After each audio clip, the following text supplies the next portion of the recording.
स्वागत है आप सभी का सीएनबीसी आवाज पर। 300 पॉइंट ऊपर देखिए सेंसेक्स अभी भी कारोबार कर रहा है। ऊपरी स्तर से थोड़ा हल्के जरूर हुए हैं हम, लेकिन अभी भी 10,300 के ऊपर टिके हुए हैं और ट्रिपल सेंचुरी बैंक निफ्टी ने भी लगा दी है। शैल जी, शुरुआत तो बहुत ही दमदार हुई है हफ्ते की, इससे बढ़िया और हो नहीं सकती थी। हेमंत जी, आपके सामने 10,340 के आसपास निफ्टी ट्रेड कर रहा है, अब 94 अंक ऊपर, और जैसा कि आपने बताया बहुत ही अच्छी तरीके से 21,680 के आसपास बैंक निफ्टी आपको ट्रेड करता हुआ दिखेगा। ये तीसरा दिन है जब आप लगातार बुल्स का वर्चस्व पकड़ सेंटिमेंट पर बहुत शानदार तरीके से देख रहे हैं दलाल स्ट्रीट पर। चलिए, चंदन तपड़िया साहब हमारे साथ जुड़े हुए हैं और साथ ही साथ आशीष चतुर्मोता साहब जो कि सुबह से हमारे साथ हैं मुनाफे की तैयारी से, वो अब 10 के दमदार ट्रेड्स पर भी जुड़े रहेंगे। चंदन जी, पहले आपकी राय लेंगे निफ्टी पर। बताइए, क्या कुछ ऐसा आपको लग रहा है बाजार में कि एक फीलिंग है कि भाई लेफ्ट आउट हैं और इसीलिए आप इस तरीके की तेजी देखते हुए दिख रहे हैं? बैंक निफ्टी लगभग 350 अंक ऊपर है और अब 100 अंक की तेजी आपको निफ्टी पर भी आती हुई दिख रही है। कुछ डर, कुछ ऐसा आपको रुझान लग रहा हो कि यहाँ पर परेशानी है, या पूरा ट्रेंड बुलिश है? जी देखिए, ट्रेंड बुलिश है और जो निफ्टी है वो डेली चार्ट पे राइजिंग चैनल में ट्रेड कर रहा है।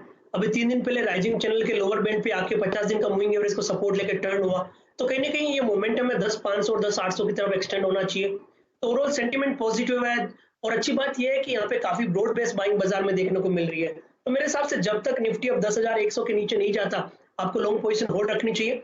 10,150 का सपोर्ट है और 10,500 10,800 तक के एक्सटेंडेड मोमेंटम यहाँ पे बनने चाहिए। सिमिलरली बैंक निफ्टी की बात करें तो एक तरफ निफ्टी राइजिंग चैनल में ट्रेड कर रहा है, बट बैंक निफ्टी जो 22,000 का जो पुराना हर्डल था, स्विंग हाई बनाया था, वो अभी तक निकाला नहीं है और लगातार 3 दिनों 4 दिनों से यहाँ पे हाई राइज हार्ड लोज बन रहा है और 22,000 निकलते मेरे हिसाब से 800 से 1000 पॉइंट की और रैली देखने को मिलेगी। तो as of now 21,300 bank Nifty का सपोर्ट है, उस सपोर्ट के साथ में पोजीशन बनाइए। 22,000 इमीडिएट में और वो निकलता है तो 22,500 22,800 23,000 तक की रैली देखने को मिलेगी। चलिए चंदन जी, ये बिल्कुल सही मौका है, आप भी अपने 2 स्टॉक पिक्स जो हैं शेयर कीजिए बचे हुए सत्र के लिए। फिलहाल आपने निफ्टी देखा है लगभग 110 पॉइंट ऊपर, 10,357 पर। जी देखिए, काफी अच्छा broad based buying interest market में देखने को मिल रही है और जो रिसेंट के हमारे कुछ कॉल्स हैं उनमें अच्छा खासा मोमेंटम है। ग्लेनमार्क हम लगातार यहाँ पे रिकमेंड कर रहे हैं और स्टॉक ने 25% ज्यादा रिकमेंड दिया है और M&M फाइनेंस हम जो फ्राइडे को 2 बजे के ट्रेड था उसमें यहाँ पे रिकमेंड किया है और हमारा मानना है कि कहीं ना कहीं प्राइवेट बैंक और NBFC BFSI सेगमेंट इन सब में मोमेंटम है। तो आज के ट्रेड के लिए 2 स्टॉक मैंने सेलेक्ट किए हैं। पहला ट्रेड रहेगा ICICI बैंक पे। स्टॉक ने अच्छा खासा प्राइस कंसोलिडेशन के बाद में मोमेंटम देख रहा है, 50 दिन के मूविंग एवरेज के ऊपर होके और यहाँ पे लॉन्ग के बिल्टअप हो रहे हैं। नीचे में 350 की पुट में राइटिंग है और लास्ट ट्रेडिंग सेशन को वॉल्यूम के साथ मोमेंटम हुआ, आज भी फॉलो अप है। तो ICICI बैंक एक पहला ट्रेड रहेगा, 363 का स्टॉप लॉस, ऊपर में 380 385 तक के टारगेट रहेंगे। दूसरा ट्रेड यहाँ पे रहेगा उज्जीवन फाइनेंस। इस काउंटर में 10% का ओपन इंटरेस्ट बिल्टअप हुआ है और हमने नोटिस किया है कि बजाज फाइनेंस, L&T फाइनेंस और इंडिया बुल हाउसिंग फाइनेंस सारी कंपनीज में पॉजिटिव मोमेंटम है। वहीं पे मन्नापुरम, मुथूट, उज्जीवन और L&T में भी पॉजिटिव मोमेंटम है। तो जिस हिसाब से कंसोलिडेशन ब्रेकआउट ओपन इंटरेस्ट के साथ हो रहा है और वॉल्यूम भी यहाँ पे सर्ज हो रहा है डिलीवरी वॉल्यूम के साथ में, उज्जीवन पे खरीदारी की सलाह। 214 का स्टॉप लॉस, 240 तक के यहाँ पे टारगेट बनने चाहिए। ऑलराइट, तो देखिए ये वो स्टॉक्स हैं जिन पे एक्शन देखने को मिलेगा और टेलीकॉम शेयरों पर भी रखिएगा नजर। इस समय ब्रेकिंग न्यूज आ रही है, DOT ने ग्राहक वेरिफिकेशन के नियमों को आसान कर दिया है और ये अच्छी खबर है। टेलीकॉम कंपनियों के लिए पेनल्टीज के नियमों में ढील दी गई है और असीम हमारे साथ जुड़ चुके हैं जो टेलीकॉम सेक्टर ट्रैक करते हैं CNBC आवाज पर। असीम, बताइए पूरी जानकारी क्या है आपके पास? देखिए हेमंत, जो अभी ग्राहक वेरिफिकेशन के नियम है वो काफी कड़े हैं। टेलीकॉम कंपनियों के ऊपर पेनल्टी जो है बहुत बड़ी मात्रा में जो है लगाई जाती है।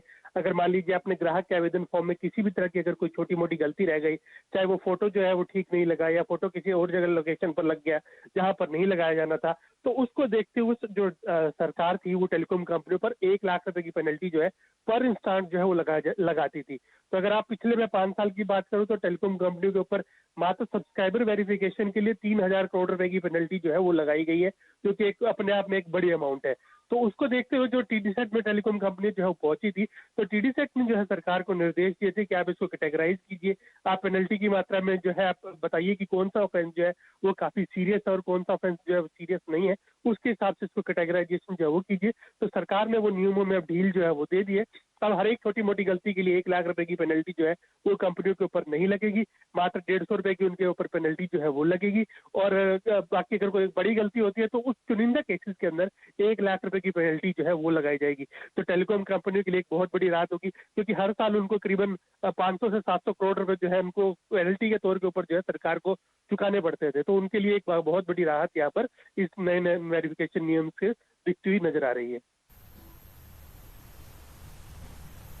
तो हेमंत जी, आप देख ही रहे हैं किस हिसाब से जो एक जकड़ टेलीकॉम कंपनीज के गले पे थी, चाहे वो रेगुलेटरी थी, चाहे वो सरकार की तरफ से नहीं थी, सुप्रीम कोर्ट की तरफ से थी, वो आपको हल्की होती हुई दिख रही है। इसी वजह से आप भारती एयरटेल में पिछले हफ्ते बहुत अच्छा मूवमेंट देख रहे हैं। वोडाफोन आइडिया की हम लोग बहुत कम बात करते हैं, लेकिन यहाँ पर भी 3-4 दिन की गिरावट के बाद आपको एक अच्छा अप ट्रेंड आता हुआ दिखेगा। असीम जी, आप बहुत लंबे अरसे से टेलीकॉम ट्रैक कर रहे हैं, पिछले 15 साल से। ये बताइए, जो पिछला सुप्रीम कोर्ट की हेयरिंग थी जहां पर कोर्ट ने थोड़ी ढील दी है खासकर आइडिया सेल्युलर को, वहां पर अब आप कोई और खबर ला पा रहे हैं? वो जो जजमेंट आया था लगभग 350 पेजेस का, उसमें कोई ऐसी बात जो हमारे दर्शकों के लिए या इन्वेस्टर्स के लिए या ट्रेडर्स के लिए आइडिया सेल्युलर पर ज़रूरी होगी? देखिए, गुरुवार को सुप्रीम कोर्ट में इस मामले की जो है सुनवाई हुई थी, तो सुप्रीम कोर्ट ने एक निर्देश जो है सबसे पहले टेलीकॉम कंपनियों को दिया था कि आप अगली सुनवाई के दौरान कुछ पेमेंट जो है जरूर कर दीजिए, ताकि पता लगे कि आप बोनाफाइड इन्वेस्टर, आप बोनाफाइड है और आप पेमेंट जो है वो करना चाहते हैं। तो अब टेलीकॉम कंपनियों के ऊपर, क्योंकि अगले मामले की अगली सुनवाई जो है वो जुलाई के तीसरे हफ्ते में होगी, तो टेलीकॉम कंपनियों के ऊपर थोड़ा दबाव रहेगा कि वो कोई पेमेंट जो है वो दूरसंचार विभाग के पास जमा करा दें, ताकि ये सर्टिफाई किया जा सके कि वो बोनाफाइड है। तो खासतौर पर जो एयरटेल है वो करीबन 18,000 करोड़ रुपए जो है जमा करा चुका है। वोडाफोन ने भी 6,854 करोड़ रुपए जो है वो जमा कराए हैं। तो वोडाफोन को भी एक बड़ी पेमेंट जो है वो जमा करानी पड़ेगी, ताकि सुप्रीम कोर्ट को लगे कि ये तो लोग, ये प्लेयर जो है वो जेन्युइन है और ये आगे पेमेंट जो है वो करेंगे। क्योंकि वहां पर वोडाफोन ने एक बार हाथ जो है वो खड़े कर दिए थे। वोडाफोन का कहना था कि उनके पास सैलरी देने के लिए पैसे नहीं है, वो पेमेंट जो है वो जमा नहीं करा सकते हैं। तो सुप्रीम कोर्ट ने ये भी पूछा था कि अगर 20 सालों में आप दिवालिया हो जाते हैं तब क्या होगा। तो उसके लिए ये कारण है कि जो अगर जो सुप्रीम कोर्ट का जो आदेश था उसमें साफ साफ ये कहा गया था कि अगर टेलीकॉम कंपनियां कुछ पेमेंट जमा कराती है तो हम उनको रिलैक्सेशन जो है वो दे सकते हैं, खासतौर पे कि 20 साल का वक्त जो है टेलीकॉम कंपनियां जो है वो मांग रही हैं। तो सुप्रीम कोर्ट अगली सुनवाई के दौरान दूरसंचार विभाग से भी कहेगा कि आप देखिए कि ये टेलीकॉम कंपनियां जो पेमेंट शेड्यूल दे रही है आपको ये पसंद है या नहीं है। तो दूरसंचार विभाग भी अपना जवाब जो है फाइल करेगा और उसके बाद जो है उसके देखने के बाद टेलीकॉम कंपनियों को वक्त थोड़ा सा जो है वो मिल सकता है, थोड़ी सी डील जो है सुप्रीम कोर्ट की तरफ से भी टेलीकॉम कंपनियों को मिल सकती है। चलिए, ये राय आपको मिल रही है वोडाफोन आइडिया पर। हेमंत जी, ये प्रश्न मैंने इसलिए पूछा था क्योंकि कम से कम दिल्ली के रिपोर्टिंग फ्रेटर्निटी में या बाजार में ये बात गर्म है कि आपको कुछ वोडाफोन आइडिया पेमेंट करता हुआ दिखेगा सरकार को, जो भी इनकी आउटस्टैंडिंग फिलहाल आपके सामने है। तो वो जो चर्चा हो रही थी कि क्या कोई रोड मैप मिलेगा 10 साल के पेमेंट के लिए, 13 साल के पेमेंट के लिए, 20 साल के पेमेंट के लिए, शायद वो आपको खुलती हुई दिखेगी। फिलहाल आपके सामने 4.5% ऊपर 9 रुपये 50 पैसे पे वोडाफोन आइडिया। आशीष चतुर्मोता साहब हमारे साथ जुड़े हुए हैं, उनके 2 स्टॉक पिक्स लेते हैं और उसके बाद इस चर्चा को खोलेंगे नए खिलाड़ी की तरफ। चतुर्मोता साहब, स्वागत है आपके दस के धंधा ट्रेड्स में। बताइए किस हिसाब से आप बचे हुए 2 ट्रेड्स फिलहाल देख रहे हैं?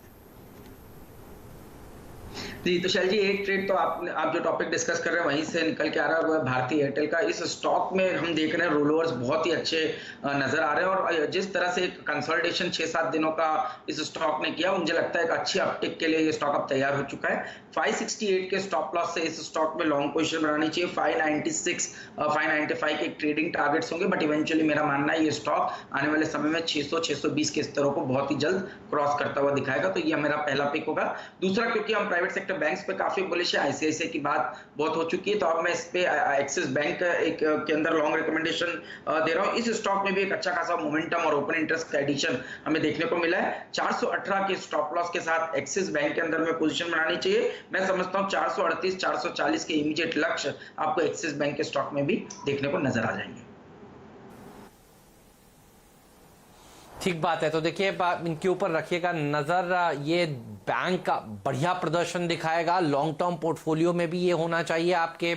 और ये सुबह भी देखिए जिक्र इस बात का हुआ था, सीएलएसए की रिपोर्ट भी डायरेक्टर साहब एक बार दिखा दीजिए प्लीज, जहां पर वो कह रहे हैं कि एक्सिस बैंक और आईसीआईसीआई बैंक ये दोनों ही प्राइवेट सेक्टर के बैंक्स हैं जो सबसे अच्छे उनको इस समय इन वैल्यूएशंस पर नजर आते हैं। तो ये बैंक्स वो हैं जिनका मोरेटोरियम बुक भी देखिए सबसे कम है। अब ये रिपीटेटिव तो लगता है लेकिन बताना जरूरी इसलिए ताकि आप में और कॉन्फिडेंस आए। और डॉक्टर साहब 6 महीने का चार्ट दिखा दीजिएगा तो थोड़ा और कॉन्फिडेंस आएगा, क्योंकि देखिए हम लगातार यही कह रहे हैं अगर आपको बैंक्स खरीदने हैं और ये मोरेटोरियम वाले मामले के बाद जहां पर 6 महीने तक मोरेटोरियम की मियाद बढ़ा दी गई थी उसके बाद से एक ही व्यू है कि एक्सिस और आईसीआईसीआई खरीदिए, क्योंकि सबसे छोटी बुक दरअसल इन्हीं की है। और ये देखिए सीएलएसए की वो रिपोर्ट आपके सामने आती हुई नजर आ रही है। 580 के टारगेट भी अच्छे हैं और आईसीआईसीआई बैंक के लिए तो दरअसल लक्ष्य उन्होंने बढ़ाया ही है। तो इनके ऊपर रखिएगा नजर। लेकिन नीरज जुड़ चुके हैं हमारे साथ, 2 पिक्स हमारे एक्सपर्ट्स के हो चुके हैं। नीरज के पास चलते हैं और उनसे जानते हैं आज का नया खिलाड़ी उन्होंने कौन सा चुना है। और उससे पहले चलिए एक बार स्टॉक 2020 में नीरज जी की टीम का अपडेट देख लिया जाए कि ये खिलाड़ी पुराने वाले कैसा प्रदर्शन दिखा रहे हैं। 7:30 बजे हर रोज सुबह नीरज और मेरे बीच मुकाबला होता है और नीरज और मैं आपको बताते हैं 10-10 स्टॉक्स। और एक बार देख लेते हैं नीरज के पास जाने से पहले कि उनके टीम एज ऑफ नाउ किस तरह का प्रदर्शन दिखा रही है। तो डॉक्टर साहब लाइए एक बार टीम और उसके बाद फिर आज का नया खिलाड़ी भी जान लेते हैं। बढ़िया प्रदर्शन दिखा रहे होंगे सारे के सारे स्टॉक्स, क्योंकि रियल एस्टेट शेयर भी थे इनकी टीम में। और ये जो इन्होंने इलेक्ट्रिक वाली थीम पकड़ी थी चाइना से नाराज होकर, नीरज जी आजकल मेरे ख्याल में घर पे चाइनीज भी नहीं बना रहे होंगे। नीरज जी ये बताइए। अच्छा, ये मैं हमेशा इसलिए पूछता हूँ क्योंकि ये बहुत बढ़िया शेफ भी हैं, बहुत अच्छा खाना बनाते हैं और घर पे रहकर मैं इनके खाने को सच्ची में मिस कर रहा हूँ। तो ये देखिए टीम आपके सामने है, चाय वाले स्टॉक्स भी हैं इनकी टीम में। ब्रिगेड एंटरप्राइजेस, तो ये मैनेजमेंट भी हमारे साथ जुड़ेंगे थोड़ी देर में 1:30 बजे। नीरज जी बताइए आज लंच का मेन्यू क्या है और नया खिलाड़ी क्या है? देखिए लंच का मेनू तो मैं आपको ट्विटर पे बताऊंगा चित्र भेज के, तो आप लोग उसको देखिएगा। चाइनीज तो नहीं है ना? चाइनीज में बिल्कुल नहीं बना रहा हूँ इस समय। तो शुद्ध देसी घरेलू खाना, स्टफ्ड वाले खाने बना रहा हूँ मैं। हाँ बिल्कुल एकदम, इसीलिए मैंने कल करा। हेमंत जी मैं इस पे एक तो मैं इस पे एक टिप्पणी देना चाहता हूँ। नॉर्मली क्या होता है संडे को मैं सुबह सुबह नीरज जी को फोन करके चेक करता हूँ कि भाई आज बंबई में क्या बन रहा है तो हम दिल्ली में कुछ अलग बनवाएं। तो कल बात हुई जरा देर से लंच के बाद, तो मैंने पूछा क्या प्लान है, तो कहने लगे पालक पनीर बनाऊंगा आज और मैं फोटो डालता हूं। लेकिन देखिए वो पालक पनीर की जगह करेले बने हैं। लेकिन ये नीरज जी की खासियत है कि इनके स्टॉक पिक्स में इतनी मिठास है कि वो करेले को भी बदल देते हैं उसका रूप और स्वाद, कि वो आपको एक बहुत बढ़िया पिक मिले। अब आप नए खिलाड़ी पे ध्यान दीजिए, आपको देखिए क्या बेहतरीन स्टॉक मिलेगा। मैं करेले नहीं खाता, लेकिन जब नीरज जी बना के दफ्तर लाते थे और पिछले 4 महीने से मैं इतना मिस कर रहा हूं कि मैंने भी देखिए खाने शुरू कर दिए। सही बात, ये बात तो है हेमंत जी, ये बात देखिए बताइए करेले खाया करिए। चलिए नया खिलाड़ी पर आते हैं। नीरज जी आपकी बारी। हाँ जी, नया खिलाड़ी देखिए शैल आज हमने लिया है अशोका बिल्डकॉन को। इसके लेने के पीछे वजह यह है कि जनरली लोगों को लगता है कि ये एक सिर्फ रोड इंफ्रास्ट्रक्चर कंपनी है, जो कि है ये, लेकिन इसके साथ इनका पावर डिस्ट्रीब्यूशन और ट्रांसमिशन का भी बहुत बड़ा कारोबार है। तकरीबन 7-8 राज्यों में इनका ये काम चल रहा है और महाराष्ट्र में मैक्सिमम ऑर्डर इनके पास हैं ट्रांसमिशन डिस्ट्रीब्यूशन वाले, जो ये पूरी लाइन रखते हैं। तो उस ऑर्डर बुक को आप देखेंगे तो 4,500 करोड़ की वो ऑर्डर बुक है। लेने के पीछे वजह बेसिकली ये थी कि अभी जो इनके नतीजे आए हैं पिछले दिनों, उस नतीजे को अगर आप इंटरप्रेट करें तो यहाँ से आगे की बहुत एक्स्ट्रापोनेंशियल ग्रोथ देखने को आपको मिलेगी, क्योंकि बहुत बुरे दौर से ये गुजरी कंपनी। पिछले दिनों लॉकडाउन भी था, इनके पास सबसे ज़्यादा 36 पीपीपी हैं, रोड जो बीओटी रोड है उन रोड्स पे टोल कलेक्शन उतना नहीं हो रहा था। अब वहाँ पे धीरे धीरे सब कुछ शुरू हो गया है और 6,000 करोड़ की इनकी पुरानी ऑर्डर बुक है और एक्सपेक्टेड है कि जो इन्होंने बिड कर रखी हैं वो इस साल में डबल हो जाएगी। इसीलिए तमाम ब्रोकरेजेस को आप देखेंगे तो अगले वित्त वर्ष के लिए 2021 के लिए वो रेवेन्यू में डबल का अनुमान दे रहे हैं, 100% की ग्रोथ का अनुमान दे रहे हैं, तो वो बिल्कुल सही है। दूसरा ये कि अगर आप इसको देखें इस कंपनी को, तो जो बहुत सारे ये चीज़ें इस्तेमाल करते हैं उसमें चाइनीज़ को अगर आप माइनस करें पावर डिस्ट्रीब्यूशन वाले में, केबल लाइनिंग में, तो वो भी इनको बहुत फ़ायदा होगा डोमेस्टिकली। अब दूसरा एक चीज़ ध्यान रखिएगा कि ये कंपनी जो है जिन जिन सेक्टर्स में काम करती है वहाँ इनको अच्छा ट्रैक्शन देखने को मिल रहा है। पूरा इंफ्रास्ट्रक्चर इनको मिल रहा है और पूरा जो सीमेंट का है इनको पूरी सिक्योर्ड सप्लाई मिल रही है। NHAI की तरफ से तमाम इन कंसेसर्स को बोला गया है कि आप अपने लिए समय बढ़ा लें अगर आपको ये नुकसान हुआ लॉकडाउन के दौरान पे। तो मुझे इस वजह से ये स्टॉक अच्छा लगा कि सिर्फ रोड पे नहीं है, ये बाकी जगहों पे है और नंबर 1 कंपनी है PPP मॉडल की जो इतने रोड चलाते हैं। लेकिन कुछ बेसिक नंबर्स भी इनके देख लीजिए कि किस तरीके से आए हैं। इनके जो फाइनेंशियल्स मैंने देखे उसमें इन्होंने FY20 में करीब 5,000 करोड़ का रेवेन्यू इन्होंने दिखाया है और जो इनका प्रॉफिट है वो है 160 करोड़ रुपए, जबकि FY19 में इन्होंने 33 करोड़ का लॉस किया था। तो 5100 करोड़ के रेवेन्यू और इस Q4 में इन्होंने बढ़िया प्रॉफिट दिखाया है। और Q1 जो अभी चल रहा है इसमें हो सकता है थोड़ा सा आपको दिखे, जो कि लॉकडाउन बहुत है तो टोल कलेक्शन कम है, लेकिन यहाँ से आगे आपको बहुत बढ़िया दिखेगा। तो मुझे लगता है अशोका बिल्डकॉन एक बहुत ही अंडर वैल्यूड शेयर है। इंफ्रास्ट्रक्चर में अगर आप ढूंढने जाइए तो बहुत कम रोड कंपनियां मिलेंगी आपको, उनमें से एक है, तो इसमें खरीदारी करनी चाहिए। आपने बहुत सही फरमाया नीरज जी। आपके सामने लगभग 24 लाख शेयर तो ऑलरेडी ट्रेड हो चुके हैं। यहाँ पर अगर आप 5 दिन का एवरेज देखें तो अशोका बिल्डकॉन में सिर्फ और सिर्फ लगभग 57 लाख शेयर ट्रेड होते हैं। तो लगभग 50% से ज़्यादा वॉल्यूम आप फिलहाल आते हुए देख रहे हैं। सबसे पहले आशीष चतुर्मोता साहब से राय लेते हैं अशोक बिल्डकॉन पर। आपके सामने 68 रुपये 30 पैसे पर एक शानदार ब्रेकआउट यहाँ पर भी आता हुआ। बिल्कुल शैल जी, तो 68 रुपए 20 पैसे पे इस समय स्टॉक चल रहा है, पर वीकली चार्ट्स पे ये फ्रेश ब्रेकआउट अभी होने की कगार पे, और वो होता है 70 रुपए के ऊपर। और मुझे लगता है जैसे ही ब्रेकआउट आप स्टॉक में देखेंगे ये कि बहुत स्ट्रांग ब्रेकआउट होगा एक लंबे कंसोलिडेशन के बाद, जो इस स्टॉक को कम से कम मेरे हिसाब से 85 से 90 की जोन में लेकर जाने की तैयारी शुरू कर देंगे। तो एक अच्छे कंसोलिडेशन के बाद ये ब्रेकआउट हुआ है, तो रिस्क रिवॉर्ड बहुत ही परफेक्ट इस समय इसमें नजर आ रही है। मेरे हिसाब से आज जो 65 का लो बना है वही इसके लिए बहुत एक अहम सपोर्ट के तौर पे काम करेगा। तो 65 के पोजिशनल स्टॉप लॉस के सामने मुझे लगता है आप इस स्टॉक को 80 से 85 रुपए के लक्ष्य के लिए एक हफ्ते के अंदर में आते हुए देखने को नजर आ सकता है।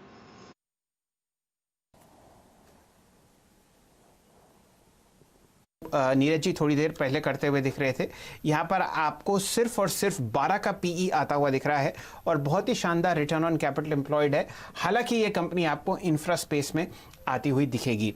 हेमंत जी अब आपकी बारी है। फिलहाल 68 रुपये 20 पैसे आपके सामने ट्रेड कर रहा है अशोक बिल्डकॉन और यहाँ पर आप इसमें लगभग 3.4 रुपए की तेजी आते हुए देख रहे हैं।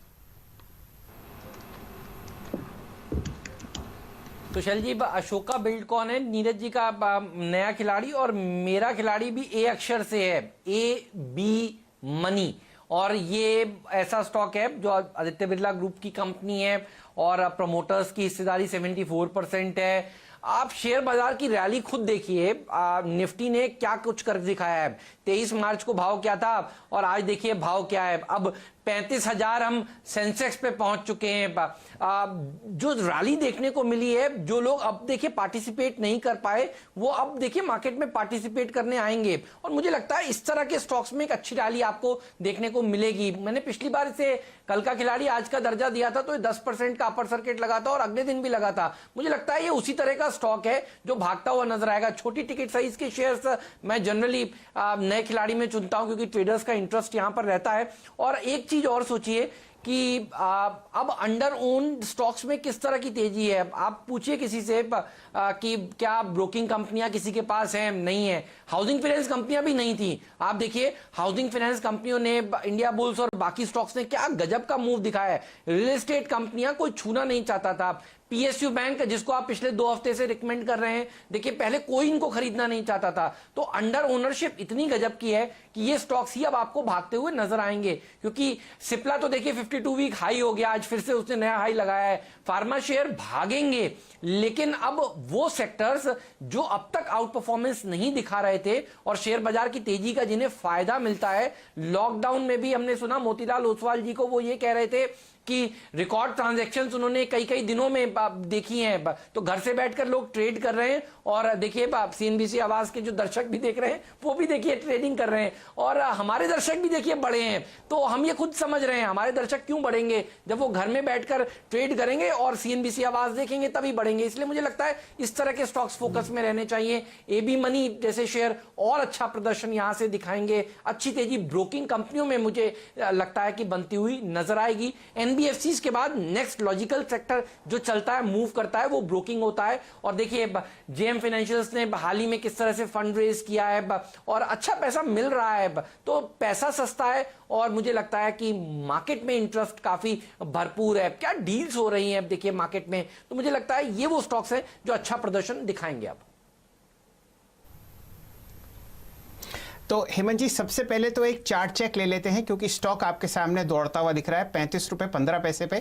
और एक शानदार बात यह हुई है कि यहाँ पे आपने जो बाउंस देखा है वो देखा है आज 200 DMA से 35.10 आपके सामने। चंदन तपड़िया साहब, आदित्य बिरला मनी हालांकि आपके राइवल हैं, लेकिन आप ये मान के चलिए कि हम उम्मीद कर रहे हैं कि आप बहुत बढ़िया इस पे टारगेट और स्टॉप लॉस देंगे।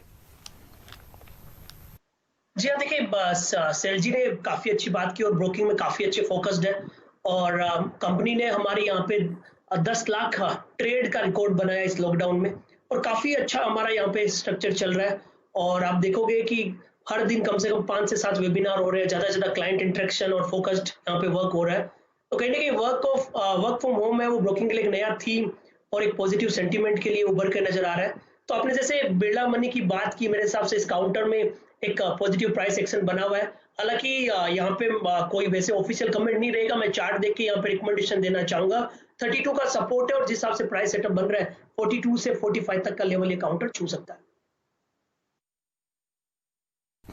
जी हेमंत जी, एक बात मैं आपको ब्रोकिंग इंडस्ट्री के बारे में बताना चाह रहा था। एक लिस्टेड कंपनी के CEO इसी स्पेस में जो कि बहुत अच्छी ब्रोकिंग मानी जाती है, ना वो AB मनी की मैं बात कर रहा हूं और ना ही मोतीलाल ओसवाल सिक्योरिटीज़ की, उनसे मेरी चर्चा वीकेंड पर हो रही थी और वो बता रहे थे कि जो काम का लेवल है वो आप समझ सकते हैं कि कितना ज़बरदस्त होगा, क्योंकि कई लाख लोगों ने डीमैट अकाउंट्स खोले हैं, कई लाख लोगों ने ब्रोकिंग अकाउंट्स खोले हैं और कोविड की जो समस्या है वो इन सबको दुगना परेशानी में ला रही है। क्योंकि आप देख रहे हैं कि बैक ऑफिसेस बंद हैं, लोग घरों से काम कर रहे हैं, कितना भी आप ऑटोमेशन क्यों ना कर लें, लेकिन जो वर्कलोड है वो बहुत बढ़ता हुआ दिख रहा है आपको वॉल्यूम्स में, CDSL के स्टॉक प्राइस में, AB मनी के स्टॉक प्राइस में और अन्य जितनी भी आप ब्रोकरेजेस देख लीजिए, ICICI सिक्योरिटीज़ देख लीजिए, IIFL सिक्योरिटीज़ देख लीजिए, सब जगह आपको बहुत अच्छा मूवमेंट आता हुआ दिख रहा है। अब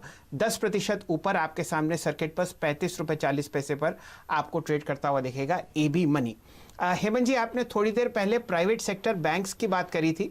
मैं पिछले 2 हफ्ते से इस सेक्टर को ट्रैक कर रहा हूँ। यहाँ पर आज 2 स्टॉक्स बहुत बढ़िया तरीके से आपको ट्रेड करते हुए दिखेंगे।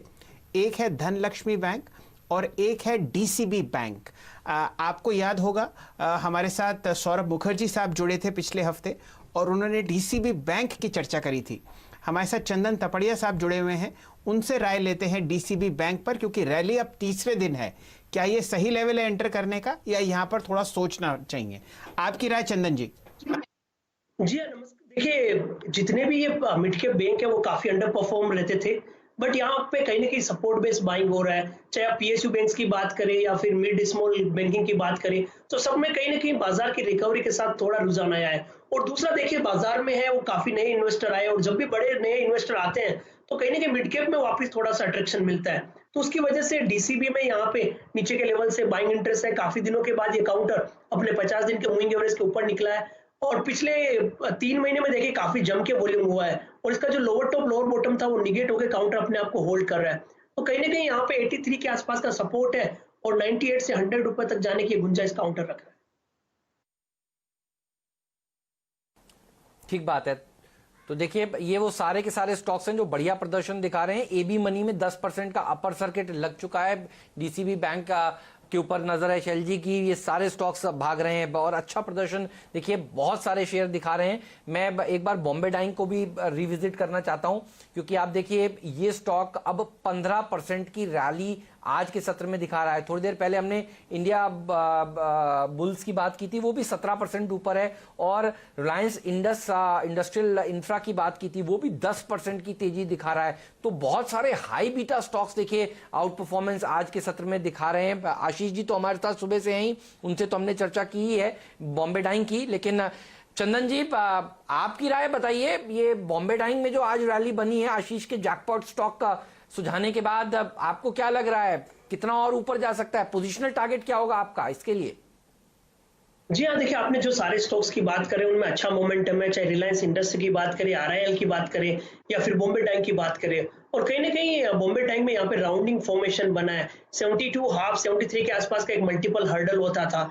और अच्छी बात यह है कि इन सब काउंटर में जम के डेली में वॉल्यूम हो रहा है, तो वॉल्यूम के साथ काउंटर कहीं ना कहीं बॉटम आउट होते हैं, तो एक डिसेंट बाउंस बैक तो यहाँ पे बनते हैं। हालांकि वैसे काफी ऊपर के लेवल से गिरे थे, बट अब जिस हिसाब से मल्टीपल ईयर्स के सपोर्ट से वॉल्यूम के साथ रिकवरी हो रही है, लग रहा है यहाँ पे एक बार तो बाउंस बनेगा। तो एज ऑफ नाउ 98 से 100 तक का लेवल बॉम्बे डाइंग में बन रहा है, और 76 के आसपास का सपोर्ट लाके यहाँ पे ट्रेडिंग की जा सकती है।